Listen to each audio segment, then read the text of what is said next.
So when stress has been going on for a long time and your stress hormones like cortisol has been high for a long time, you've got a lot of symptoms of high cortisol, like weight gain around your belly and trouble sleeping and high blood sugar, high blood pressure. What do you do to lower your stress hormones? And so that's what we're going to look at right now. If you want to know more about what raises cortisol, check out my other videos in this series. And what we're going to look at today is things that can lower cortisol that you have control over. I'm not going to just tell you to stop being stressed out, because I know that that's not necessarily a possibility. There are stressors that are out of our control. So what can we do on a day-to-day basis that can lower our stress hormones? And the first thing is you want to make sure you're eating regularly. You're not fasting for long periods of time, because fasting will raise cortisol. So no more than about a 12 to 14-hour fast overnight. So if dinner's at 6, you're making sure you're eating by 8 a.m. at the latest. If you don't have an appetite, just get something in your gullet, like a piece of fruit, just to make sure that your body isn't using cortisol to raise your blood sugar. You want to make sure you're eating every 4 to 5 hours throughout the day as well. And it doesn't need to be a big meal. Just make sure, like, the first step is just prioritize eating something. And the second step is let's get some nutrient density in there.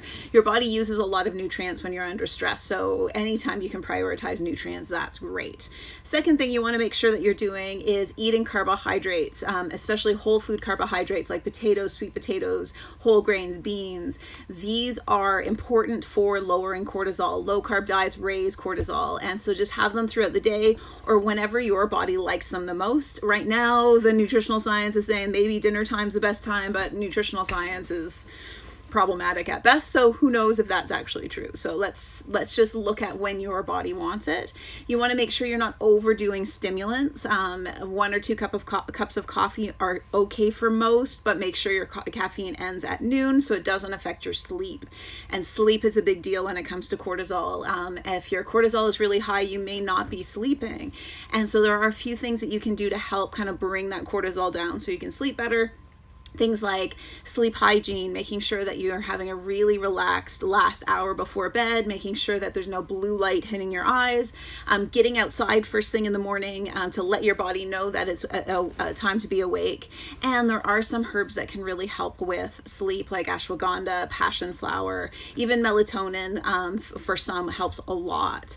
The key is looking at what you have control in your life to help lower your stress.